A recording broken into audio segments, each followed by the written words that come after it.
Hello সবাইকে, আশা করি সবাই ভালো আছো। আমরা যারা আর্টকে ভালোবাসি তারা এটাই চাই যে আমাদের স্পেশাল কোনো জিনিস বা আমাদের কোনো অনুষ্ঠান হলে সেই জায়গাগুলোকে আমরা নিজেদের মনের মতো করে সাজাবো।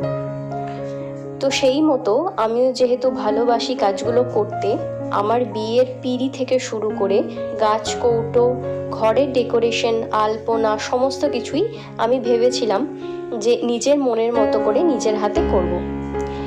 যেহেতু মেডিকেল প্রফেশনের সাথে যুক্ত, সেই হিসাবে কাজ প্লাস বিয়ে এই দুটোকে সামাল দেওয়া খুবই মুশকিল হয়ে পড়ল।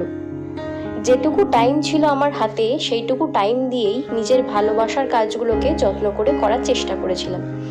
তবুও তাড়াহুড়োর মধ্যে অত নিখুঁত ফিনিশিং অত ভালো করে তো হয় না, যেটুকু হয় আমার হাতে যতটুকু টাইম ছিল সেই টাইমটা দিয়েই করার চেষ্টা করেছিলাম।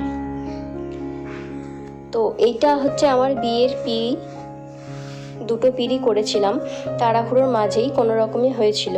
দেখো, তোমাদের সাথে শেয়ার করলাম, কেমন লাগলো অবশ্যই জানিও আমাকে। আরও কিছু কিছু জিনিস আমি শেয়ার করব, কিছু ডেকোরেশন, কিছু আলপনা। গাছ কৌটোটা দুর্ভাগ্যবশত আমার করার সময় হয়নি, ওটা আমি কিনেই নিয়েছিলাম। তো এই ছিল আমার বিয়ের কিছু কিছু স্পেশাল মুহূর্তের আমার করা কিছু কাজ।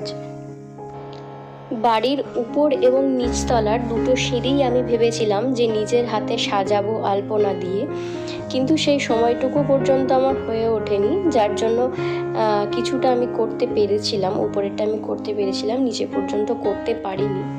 তোমরাও যারা আর্টকে ভালোবাসো, আশা করি যাদের সময় আছে হাতে তারাও নিজেদের জিনিসগুলো গুছিয়ে করার চেষ্টা করো। তো এই মতো আমিও চেষ্টা করেছিলাম। কেমন লাগলো তোমাদের অবশ্যই জানিও। আরও কিছু শেয়ার করব, সেগুলো দেখতে থাকো। বাই।